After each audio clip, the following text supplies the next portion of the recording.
अब जैसे प्रसंग चल रहा है, एक श्रृंगी ऋषि था, उसने ऐसी ये अमृत क्रिया सिद्ध करके और पूरे शरीर को साध लिया जैसा वो सोच रहे थे। और फिर क्या करता था, वो सारे दिन में एक वृक्ष की छाल पर एक बार दिन में जिह्वा लगाता था, ऐसे चाटता था, उसी से संतुष्ट हो जाता था, क्योंकि उसने अमृत क्रिया को सिद्ध कर रखा था।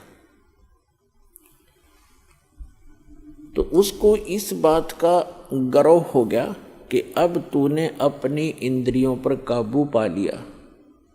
वो ऋषि अयोध्या नगरी के पास बाहर बनी में, बाहर जंगल में, वन में, गांव से आधा किलोमीटर की दूरी पर रास्ते के साथ में बैठ गया, वृक्ष की तरफ मुंह करके,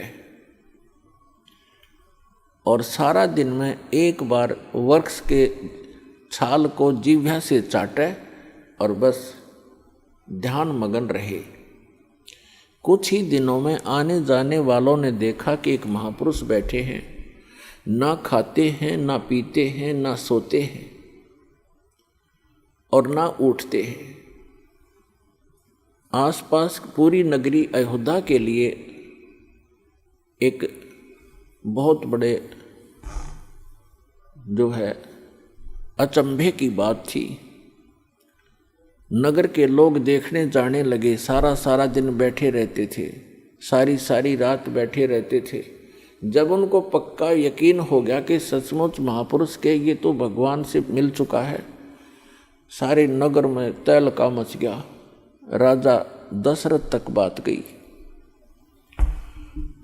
राजा भी स्वयं वहाँ पर गए अपने परिवार समेत संत के दर्शनार्थ, लेकिन संत मस्त हैं, ना किसी से बोलते हैं और न ही दिन रात में कहीं उठते और बैठते हैं, ना जाते हैं, ना कुछ पीते हैं, ना खाते हैं। उनके साथ उनकी बेटी भी गई, राजा दशरथ की। श्री रामचंद्र जी और अन्य का जन्म तो बहुत बाद में हुआ है। उस समय उनकी एक पुत्री थी। अब राजा की लड़की प्रतिदिन अपनी नौकरानियों के साथ वहाँ जाने लगी। उसने किसी वैद्य को बुलाकर पूछा, किसी व्यक्ति से, कि ये ऋषि बात करे तब बात बने, कोई आशीर्वाद प्राप्त करें हम। तो एक वैद्य ने बताया कि जहाँ ये जिह्वा से चाटता है वहाँ पर मधु का लेप कर दिया जाए, यानी शहद लगा दिया जाए। अगले दिन उस राजा की लड़की दशरथ की बेटी ने ऐसा ही करवा दिया। जहाँ वो जिह्वा लगाता था वहाँ शहद लेप दिया थोड़ा सा। पहले दिन एक बार जिह्वा लगाता था, पहले वो, उस दिन उसने 2-3 बार चाटा को स्वादिष्ट लगा। अगले दिन तो कुछ ज़्यादा लगा दिया तो और ज़्यादा चाटा। धीरे धीरे उसका जो है भूख जागृत होगी। फिर उसको खीर ख्यार खिलाने लग गए। कुछ दिन के बाद वो हलवा पूरी खाने लग गया। अपने पिता की आज्ञा लेकर लड़की ने कहा कि ऐसे महापुरुष को पिताजी घर ले चलते हैं। राजा दशरथ ने उनको गुरु धारण कर लिया। श्रृंगी ऋषि युवा थे, अपने घर पर रख लिए और उन्हीं की देख रेख में, उन्हीं की आज्ञा से पुत्र प्राप्ति के लिए एक अनुष्ठान की तैयारी की। और उससे पहले वही श्रृंगी ऋषि दशरथ की पुत्री बेटी को लेकर चंपत हो गया। तो पुण्यात्माओं, परमात्मा कहते हैं, मन के मते न चालियो, ये मन है पक्का दूत, और ले डोबे दरिया में जा हाथ से छूट। विकार मरे मत जानियो जो भूबल में आग।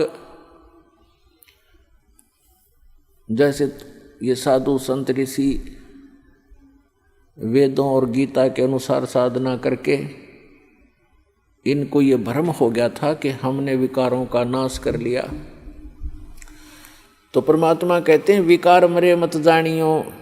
जैसे अग्नि का अंगारा राख में दबा रखा हो, ऊपर से राख भी ठंडी हो जाती है, ऐसा लगता है जैसे आग खत्म होगी, लेकिन कहते हैं वो राख हटाओगे ना जब उस अंगारे के ऊपर से, वह पहले से ज़्यादा धधकती दिखाई देगी आपको। तो यहाँ परमात्मा कहते हैं विकार मरे मत जानियो जो भूबल में आगे। अब ये विकार मरेंगे कैसे? वो क्रिया वही हैं, लेकिन उनके अंदर जैसे श्वास उश्वास की क्रिया क्या चीज़ है, ये तो एक समझ लो सिरिंज है। सिरिंज में औषधि कौन सी जानी चाहिए?